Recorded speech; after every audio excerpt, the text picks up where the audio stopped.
You're listening to KCYP 97.7 The City. This is Scarlet Rose, and you're now listening to RGV Rocks. Thank you, Audex, for the intro. Once again, you are listening to KCYP 97.7 FMLP The City. This is Scarlet Rose, along with my co-host, Jag, the wannabe MC. Thank you. Welcome to RGV Rocks. KCYP 97.7 FMLP The City is a nonprofit organization that promotes local artists such as myself and is the home of indie music. We're now accepting donations through our website, www.thecity977.com, and as well as sponsorships to keep this radio station thriving. For more information on paying donations, sponsorships, or business advertisement, feel free to contact Joe Martinez at 956-789-0702 or by email at martinezjoe@hotmail.com. If you want to leave a donation for our radio station, I'll be leaving the links down in the description below, and you'll be happily be able to donate to our radio station. For the people who don't know who we are or what we do, RGV Rocks is a radio show and now an online podcast dedicated to the local talent, events, and all the wonderful people in the RGV, such as you and I. Today, once again, back on our show since 2019, Kemikal956, how have you been? Yes, sir. Yes, sir. How's everyone doing? Thanks for having me again. I've been good. Just a lot of changes going on throughout the years, new opportunities, and can't wait to discuss them with you. Yeah. So how has it been since the last show? I heard you have a pretty much like a huge amount of projects that you already worked on. And before we start the show, I'm gonna ask you a couple of questions prior to what I want to ask you right now. Yeah, sure. How have you been? And more importantly, how has your day been, or how has this week been? Oh man, it's been a busy week. It's a good day today. Spent it with my kids and stuff. But it's been a busy week overall. Just shows. I was at a show last night at a KO Social Club, and it got pretty wild. It was a good, really good show. I went out to support. I had a lot of friends there. And just working. I just try to stay busy throughout the week. And there's always something coming up. Yeah, I get that, especially when it's like after spring break, it's also usually like the busiest time, because once you're already like done with partying, all that, you go down back to your work, and then you keep working, and it's just like it's 10 times worse than what you started like that year. So was it the same for you or no?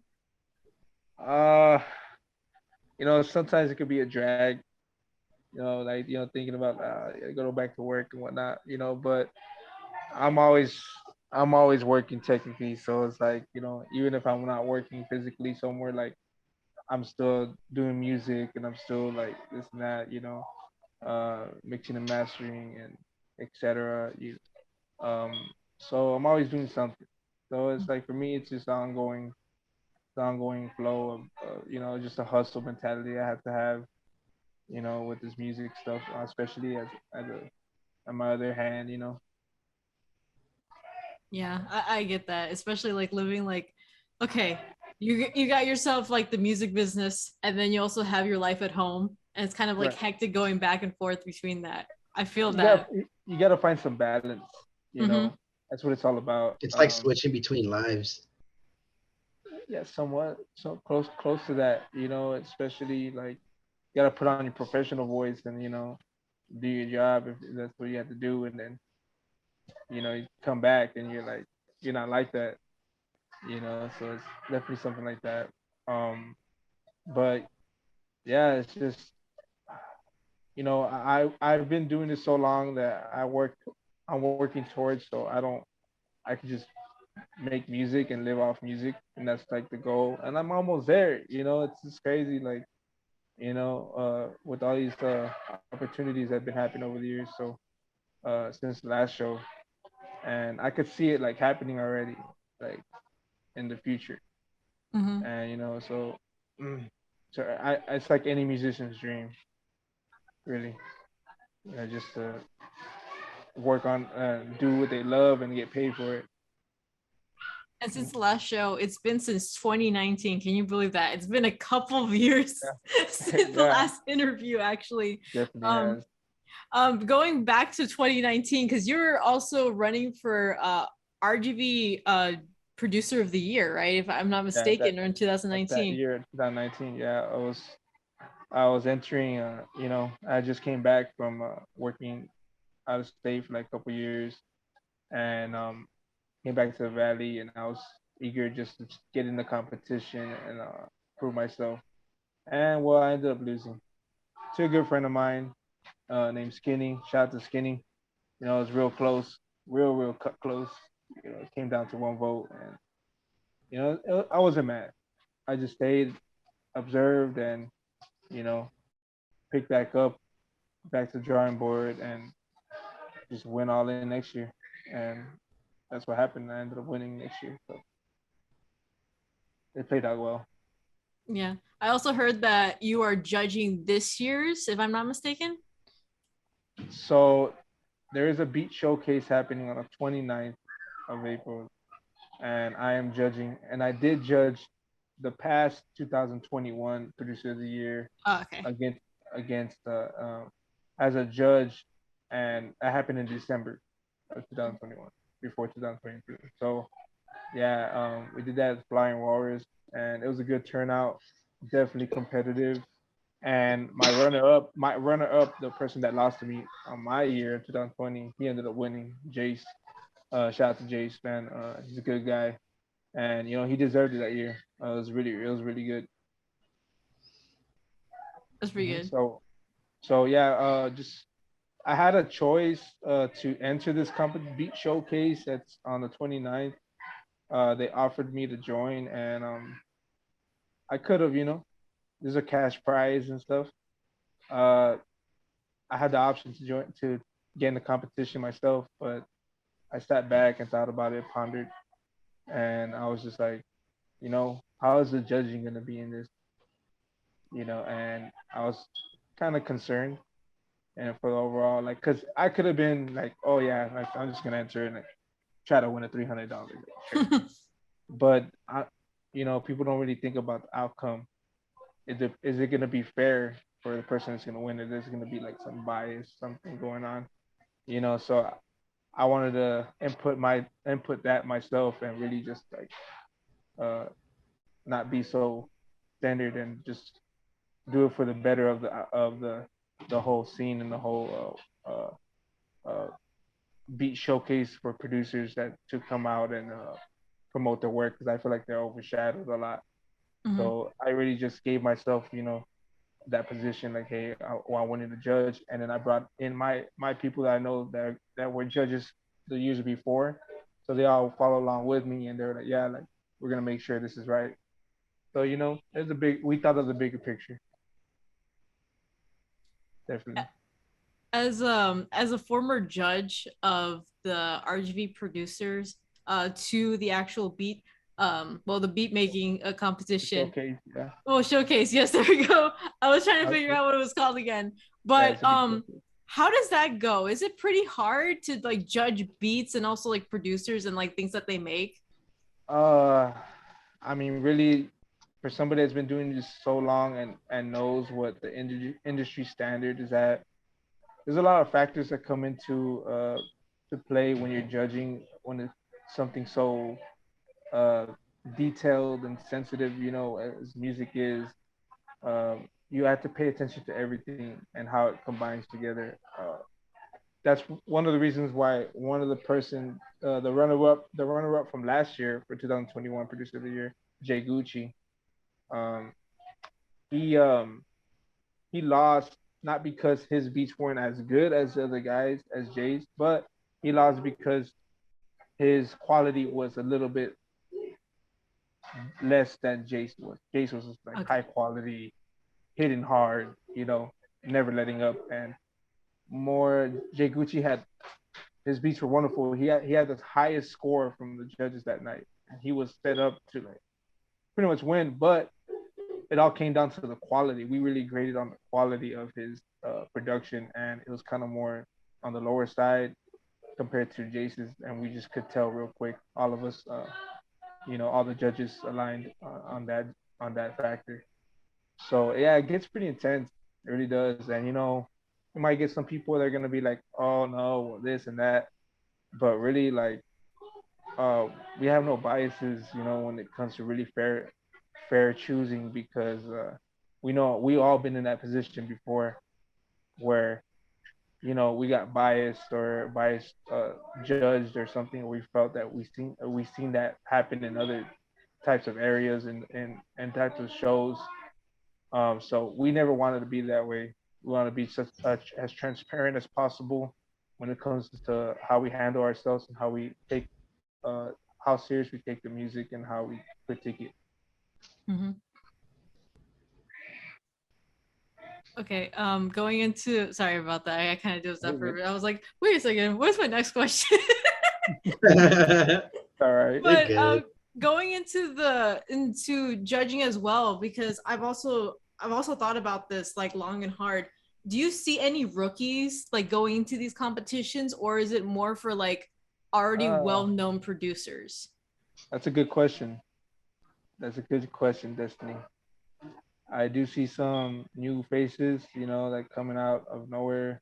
Uh, they look eager, you know, and usually when, how can I say this? You do get some new people that come in the competition, but usually they don't get far. Their weaknesses start showing, and it's really like it's the choosing way, the way you choose your beats, the ones you're gonna play. To them, they're like, yeah, this is like super hard or stuff like that. But in reality, compared to other criteria beats, and other industry standards, like they're not there yet. Doesn't mean they can't get there. It just takes practice and dedication and repetition, and comparing your beat side by side to a radio beat that just coming on, something like that, and see if it really like matches up to that standard, and that's when you know that you're ready. But yeah, you do see some new guys, eager to get in there, but most of the time they don't really get too far. But doesn't mean they should be discouraged. Just I lost myself, and and that's because I've been making beats for so long, and I didn't get discouraged. I just came back harder. So Mhm. How yeah, many like beats do you have to have ready for these competitions? usually they tell you to bring like up to 12, Oh but my me, gosh, it's a lot. yeah, because you go like in a bracket style, like in a bracket style competition. Not Not like a necessarily tournament. like we did that before, like a tournament style, like head to head. But now we're doing a different format where it's like we're going by numbers, by the scoring number. So whoever gets the highest scoring number from three judges, they go on into the next round until there's only two Okay. left. So we thought that was really more fair instead of being the head to head thing, because there's always some type of people feel some type of way about that. Mm-hmm. So we cut Yeah. that out.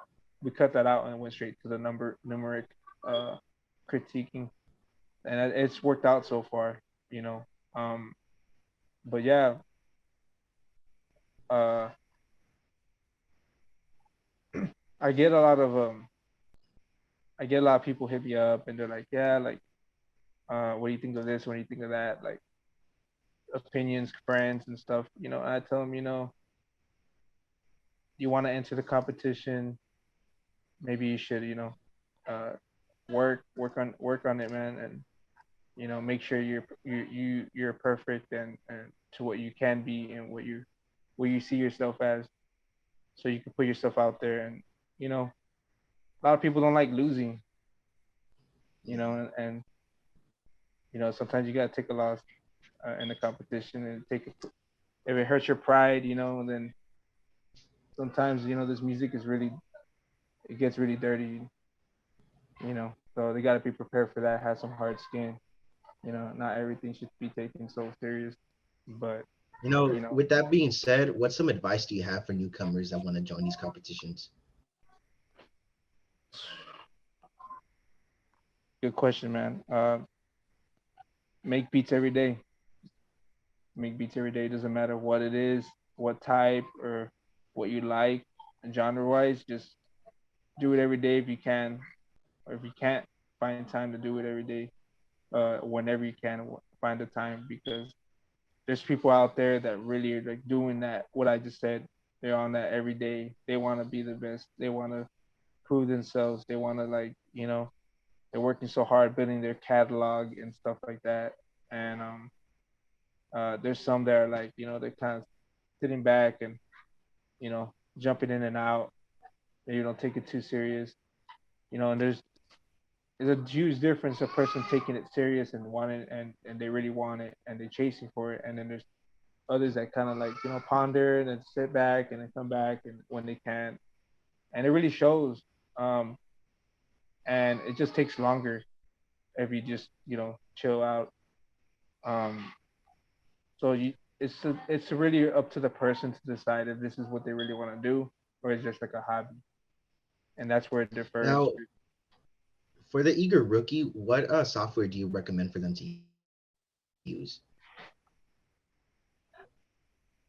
To make beats, the easiest, most professional software I recommend, that I've been using this software to this day, is FL.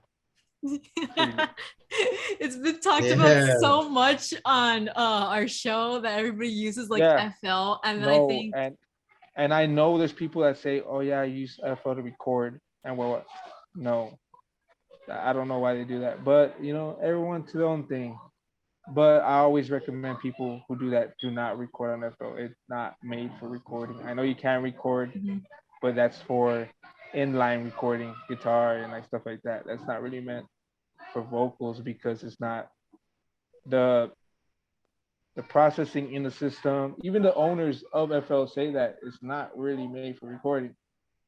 So try another software, that's made for recording. But I don't really get into that much. But everybody I'm close to, and I recommend don't do it. Mhm. For a lot of reasons. Because there's so much you can do in other programs and detailed effects and equalizers, and the equalizers and the stuff on FL is just not as powerful on vocals. You know, it's more beat focused. hmm But some people find it easier for them to do it on. But they'll learn. They'll learn. Like the big studios, they don't use FL to record. They'll laugh at you straight up, and it's just how it is. But Mhm. yeah, FL all the way. When it comes to beat making, nothing to me, nothing tops it. I know there's Logic out there, GarageBand, and I've had so much success with FL. I never looked back. Mm-mm. Mhm. Going into what's it called? If anyone wants to know more about the event, because I know it's on the 29th. Mhm.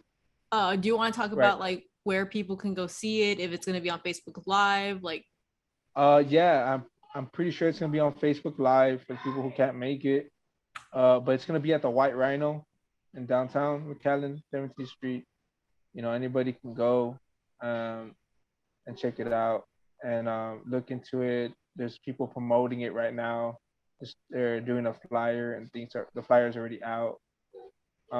So yeah, I'm gonna be a judge, like I said, and we're gonna have a 4 panel judging, which is crazy, and that's like the most diverse panel that we've had ever.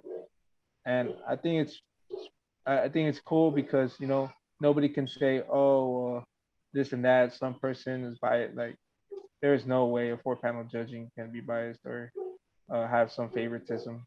There's no way. Mhm. So yeah, I like the layout. It's gonna be a good competition. There's a lot of people I know that were runner ups. Jay Gucci, the runner up from the last year, is gonna be there. Other people that have entered the competition, the RGV competition before, are gonna be there, and some newcomers as well that I've never seen compete. So that's gonna be fun to see what comes out of that and what I hear from them. So I'm always eager to and open to hear anybody that's willing to compete and what they bring and they know they should bring their best.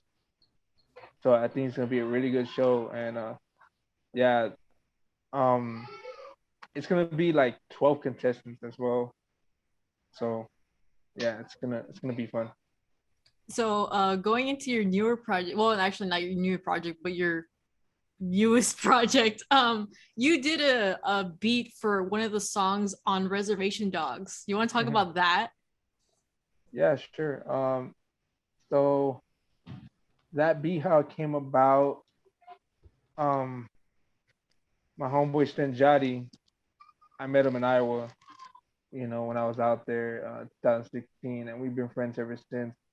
He's a Native American rapper and a really good friend of mine. And so Reservation Dog, the story about the reservation kids from Oklahoma. Um, he is from that area. So somehow the director hit him up and was like, "Hey, we're interested in having you as a character in the show, and we want you to make the beat. I want you to make the song for this show." And as soon as he heard that had that opportunity, he hit me up right away. He's like, "Yo, brother, I need your help. I need you to make me this beat. Ooh, it's gonna be for this show, Reservation Dogs, and it's gonna be on everything." And I'm like, "Let's do it." I worked on it that night. I sent it to him that night, and the next day he had it recorded. He sent it out to the director. The director's like, "I love it." Everybody loved it. Like, wow. So they're like, "Let's shoot next month the show, and let's go." So that's what happened. So they shot the show, and episode 4, my beat comes out in the beginning, and it's just so crazy and amazing to tell people that. It's like, yeah, I'm on TV, mom. Go check me out, episode 4. How did that make you feel when you first heard it? Was it like so surreal that you were just listening to your own beat? You're like, what? It's so crazy because the support behind it, not only by people who are already in tune with the Native American culture. Obviously, all reservations were tapping into that. It's a show about them, about what they're going through. Just everybody else have friends, you know, whole family members, and they're tapping in and checking it out and showing support and uh, to really see that I actually did it, like in a way, like I made it to TV and in my family, nobody's ever gone that far, uh, and following their dream. So I think that was a milestone for myself, and I think if I'm not mistaken, I am probably the only producer in the Valley that's ever had a beat on TV. So that itself too is just like It's awesome. surreal. Mhm. Yeah, it really is. Yeah. And I never try to hold that above my head or like hold that above other people's heads. I'm pretty humble for the most part and willing to help other people learn and come up. I have a lot of homies and stuff that want to learn how to make beats, and I'm never shying away or like, oh no, I can't show you that, or I'm willing to give them all the tools to do what I can do. It just the experience and the patience, the time that you put in, and just knowing how the flow is of what you're doing, the structures, the the details, the sounds, everything clicking right, like all in your head, just learning over the years. Like this is what people go to music school for, and I kind of taught myself because when I graduated high school, I wanted to go to Full Sail University, but Full Sail University was $90,000 a year a semester. I Yeah, was it is like, too expensive. yeah, I was like, even if I had financial aid, It would probably have would covered it. Like, no probably way. would have covered like a quarter of it, Yeah. and I was still been in debt 100K at the end. And you know what? I could have done it. Could have been like, you know what, F it, going for it. And now I kind of really thought about it, and I was like, I don't want to be in debt to anybody. I kind of had that myself, young, really young age, you know. So I just took it upon myself, and I was like, hey, I'm just gonna learn. Mhm. I'm just gonna learn and learn everything they know. Read as much as I can, practice and practice, and it's definitely been a journey. I met some people along the way, and it really helped me become as good as I am today. Pushed me to the limits, of wanting to learn more and wanting not settling for less and not settling to be in a stagnant position mentally when it comes to music. Always willing to expand, always willing to try new things, and yeah, it's really worked out. You know, so I'm pretty proud of myself, and it's not stopping here. I'm shooting for Mhm. the stars. I'm going as far as I know I can go, and yeah, it's been going good so far. I have a lot of people hitting me up for different opportunities, and it's just been surreal. Really, at the end, still taking everything in, even though it premiered probably like 3 months ago. Even till now, I'm just like, wow, like It's still a because big deal, my guy. Still a very it big is a deal. big Mhm. deal, man. That they just got renewed for another season, so Saita. Yeah. it's crazy. I'm just getting a call from them, and to keep going. Speaking Yeah. about your music, you wanted to talk about this on the show before we started, actually. Right. How is your debut album coming along? Is there a set date? What is the theme Man. behind it? I want to hear all about it. So it's something I've been working on for a long time. To say that, the last time I was on the show, I said I was working on it as well. Mm-hmm. But, it's really finalizing now. I can see it already molding up. What it's gonna be, the songs, the song tracks, how many songs. It's just minor details I'm fixing up now. A verse here, a hook there. Very few, but it's already closing out. Um, so the album is gonna be called Trap Virtue, and it's really gonna be it's gonna have a little bit of everything for everybody. Really, it's gonna have a pop song, like it's gonna have an R&B song, some harder songs, some some mellow songs. Yeah, I'm really trying to be as diverse I can uh, with the album and seeing and showing everybody like my range as an artist. So yeah, I'm excited. Uh, it's been a bunch of years that I've been working on this, and it's like throughout the years taking stuff out, putting stuff in, stuff like that. I'm a perfectionist, and it's one of my weaknesses as being a perfectionist is that sometimes you procrastinate, but I've never been a big procrastinator.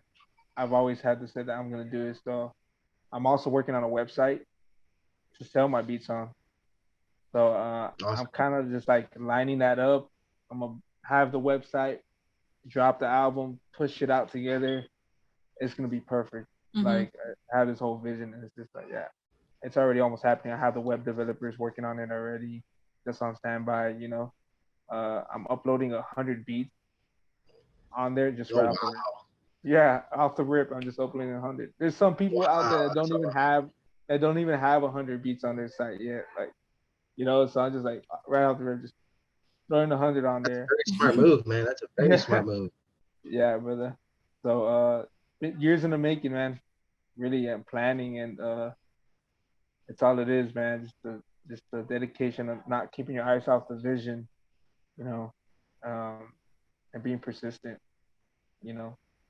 But yeah, I'm finding everything to be like balancing itself right now, especially the way the shows are going now, promoting, you know, showing face, supporting.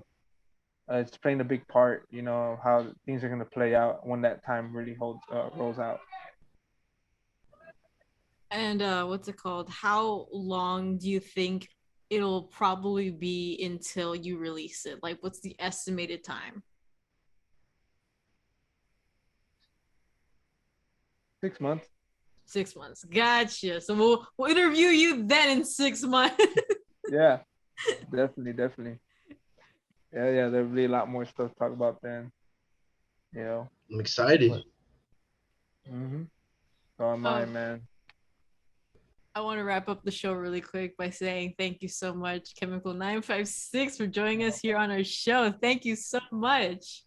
Yeah, I I appreciate wanna y'all. ask, do you have any shout outs before you leave? Yeah, I'm gonna give a bunch of shout outs here. Shout outs to Freddie and Honcho, man, my brothers, man. Uh, they do music as well. I'm working with them as well. Shout out Dynamic Music, shout out MG Music. You know, shout out everybody is still following the dream and really putting their passion in it, and they're really being real with themselves and pushing that. It's highly respected, especially in this area. So yeah, I have a bunch of stuff, working on, especially with local people, and that's gonna keep pushing out as the year goes by, and a lot of new projects uh, I'm always up to when it comes to being in videos and stuff like that, cameos and whatnot. But I'm always trying to be involved in the circuit and what's going on. So Mhm. I'm always there for the support. And yeah, man, uh, everybody just keep on going. Don't be discouraged about what other people say. Just if you believe in yourself, anything's possible. Mhm. Jack the Poet, do you want any other shout outs before we leave?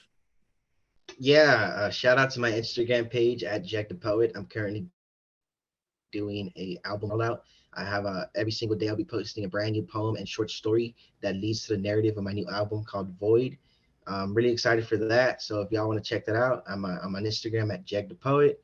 It's very cryptic, a lot of new characters. Everything is just completely different from the underground. So yeah, check that out. That's awesome, And man. shout out to Hot X.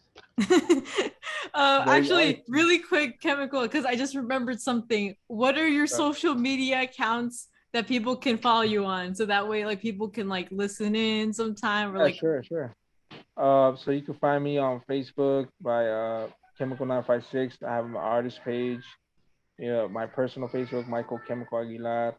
I got a Instagram, chemical.956. That's K with a K, KEMIKAL dot 956. I got Twitter at Chemical956 as well. So really, if you just Google Chemical956, everything of my stuff should pop up. So yeah, everybody tune in. A lot of big stuff going on, and I gotta thank you know 97.7 to bring me on once again. I appreciate the support that they do for the Valley and for all artists on the RGV, no matter what genre. It's always a good thing to have in your hometown. hey, thank you so much for joining us here again in RGV Rocks. If you guys want to learn more about what we do on our show, make sure to follow us on Facebook, Instagram, and Twitter. Facebook and Instagram is just RGV Rocks, and Twitter is Rocks RGV. Once again, Facebook and Instagram is RGV Rocks, and Twitter is Rocks RGV. Thank you so much. I especially want to remind everyone, thank you for listening to our humble little show, and we'll be here next time on KCYP 97.7 FMLP, The City. See ya!